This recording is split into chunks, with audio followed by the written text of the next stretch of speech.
Ce soir, nous, on n'a pas de ménage à 3 de gardiens, on en a 2.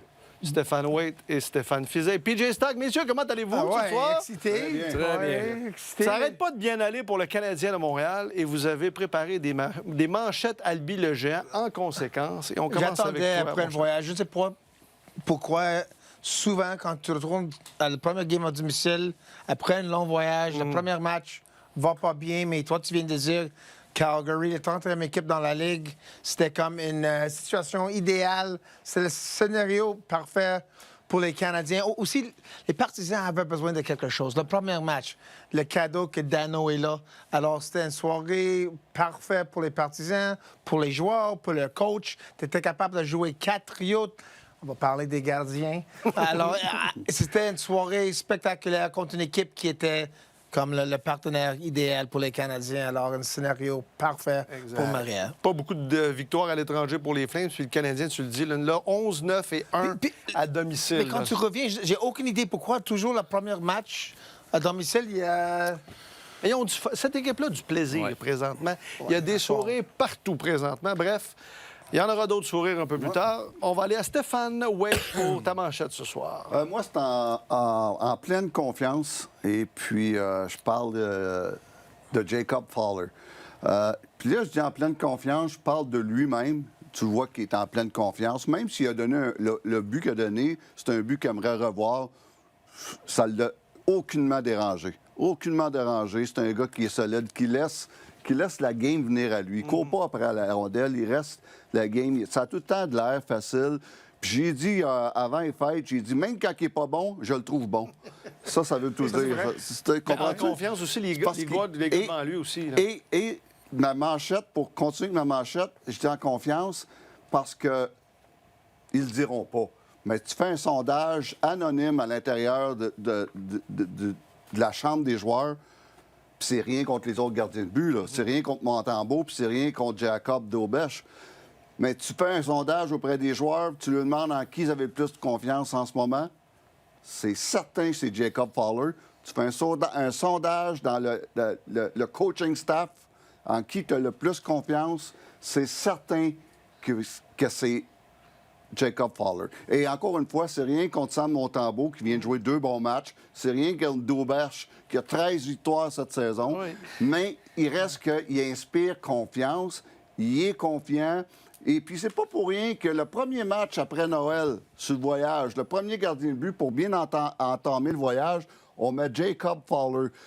On vient ici, un séjour à Montréal pour bien entamer le séjour local.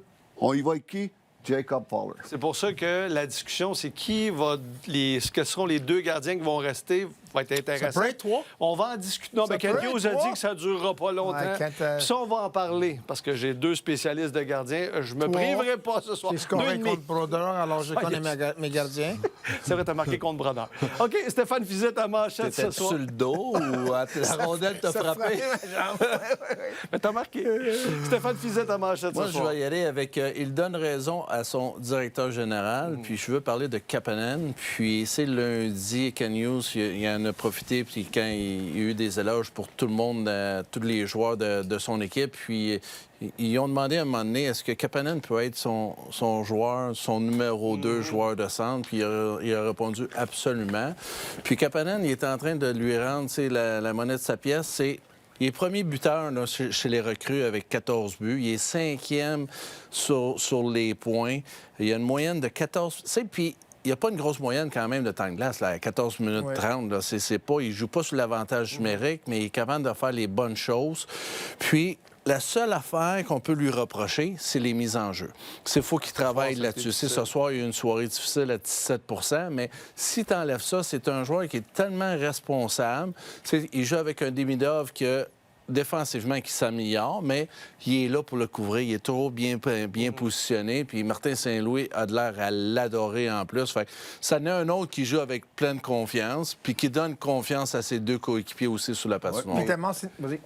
Excuse, Kapanen, tu sais, en ce moment, il fait tout un boulot comme 2e centre. Ouais. Ça, c'est inespéré, ça, si on parlait des problèmes en début de saison. Mais si éventuellement, c'est pas le gars pour jouer comme deuxième centre, au moins il achète du temps. C'est ça. Il achète du temps pour dire peut-être qu'on va quelqu'un qu'on va signer, un échange ou Michael Age. Il achète du temps pour Kent Hughes. C'est un truc qui est incroyable. Puis pour toi, tu l'as mentionné, il y a tous ces points-là dans son première année, puis il joue pas sur l'avantage numérique. Ouais. Ça, c'est des points qu'on parle de celle de Danny Duff, mais il joue sur les 4 meilleurs joueurs. Il complète bien ces deux joueurs-là. Oui, parce que les deux gars qui jouent avec, on va dire, ne sont pas les deux meilleurs joueurs défensifs sur l'équipe. Non. Mais cette trio-là ne sont pas souvent dans leur zone. Puis quand ils sont dans leur zone, peut-être à cause que Kaplan a perdu une mise en jeu, mais il est toujours dans une bonne position défensive, puis il est toujours dans une situation pour aider quelqu'un sur la glace, puis un tellement bon coup de patin à la même temps. Si Kapanen donne raison à son DG, Alexandre Texier aussi donne raison à son DG et à son entraîneur qui l'a placé sur le premier trio. On a entendu Texier avec Marc Denis, mais il a rencontré les journalistes dans le vestiaire. On va l'écouter à l'instant.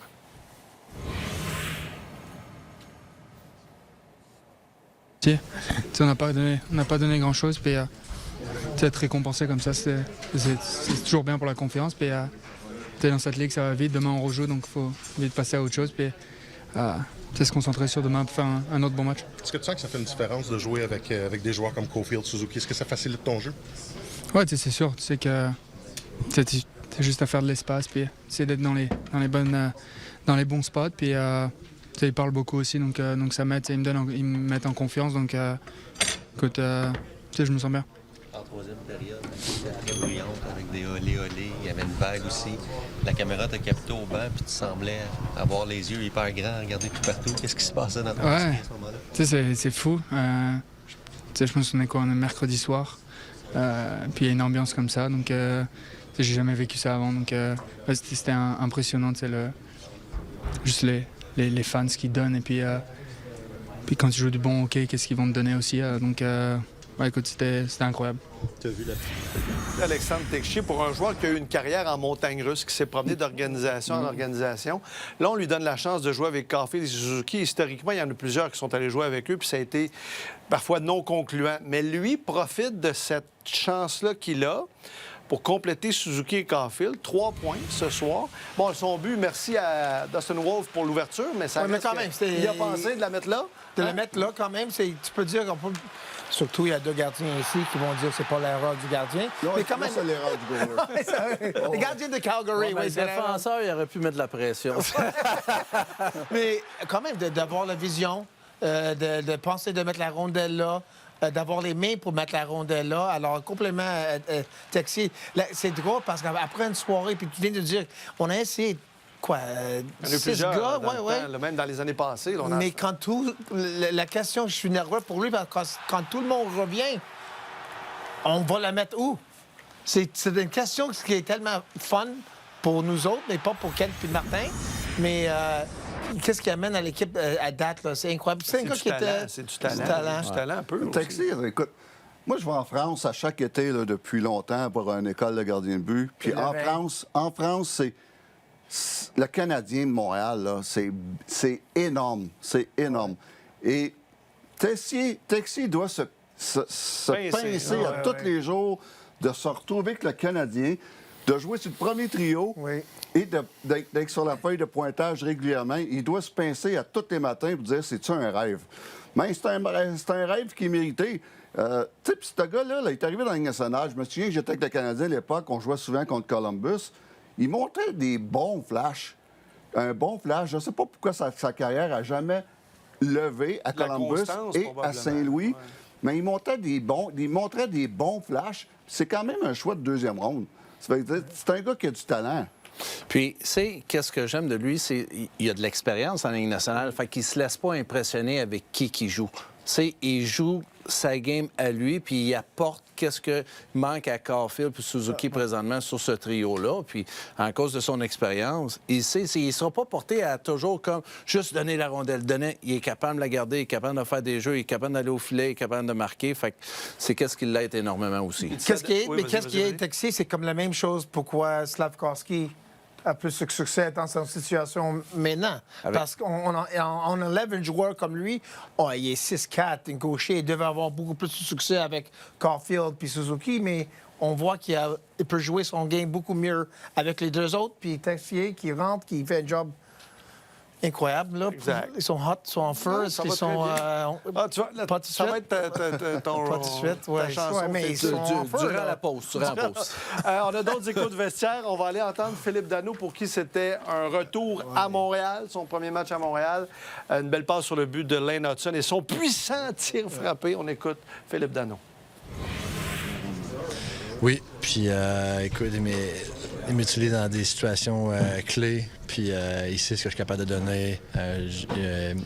J'ai confiance en lui, il a confiance en moi, puis ça fait que du bon là, dans ce cas-là. Puis je suis quelqu'un qui a besoin d'être dans le game dans les moments importants, puis il le sait, puis il le sent, puis il connaît la game, puis c'est juste un good coach.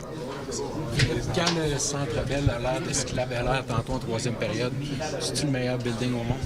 Ben oui, 100%. 100%. Ça n'a rien à enlever aux autres buildings, évidemment. Mailey, il y avait des très bons fans aussi, mais Montréal, c'est juste outstanding. C'est un autre niveau sur toute l'année. Effectivement, une super performance, mais après avoir fait 4-1, l'équipe continuait quand même. T'sais. Est-ce que ça t'a impressionné de voir que malgré tout, personne qui levait le pied puis ça continuait? Oui, puis ça faisait partie du speech de Marty entre la 2 et la 3. C'était important de finir strong. On jouait comme si on menait 1-0. C'était pas 4-0, c'était ni 4-1, c'était 1-0 chaque 5 minutes, donc un chiffre à la fois, puis on était solide défensivement. Les olé, puis la vague en troisième période, puis tout ça t'a-tu manqué un peu? Ouais, ça m'a donné des frissons, puis ouais, grandement. Les émotions avant le match. Philippe Danault en a vécu des moments importants à Montréal. Rappelez-vous, le 24 juin en série, le but d'Arthurie Lekonen, puis tout ça. Mais ce soir, de revenir dans une atmosphère comme ça, tu t'ennuies pas de Los Angeles quand tu vois quand tu reviens dans cette ambiance-là qu'il a connue et l'efficacité, les bons mots qu'il y a eu pour Martin Saint-Louis. Ouais, c'est toi, ouais. 87 Honnêtement, là, ça, c'est un ex-joueur d'expérience. Tu vas dire quoi de ton coach?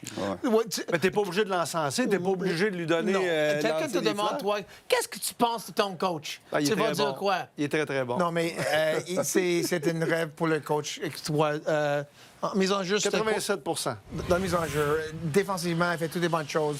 Il aide dans le désavantage numérique. Juste toujours dans les bonnes positions défensivement. Alors, il aide les ailiers, il aide les défenseurs. Celui-là, tu peux voir, il y a des moments, des flashs encore de son attaque. Celui-là, il a manqué, il patine un peu comme moi, là. Mais check la passe ici, il voulait la rondelle tout de suite à Hudson. Alors, il ne voulait pas parler du coach, mais le coach On va aller a parlé. l'entendre, Martin Saint-Louis, à l'instant au Centre Bell.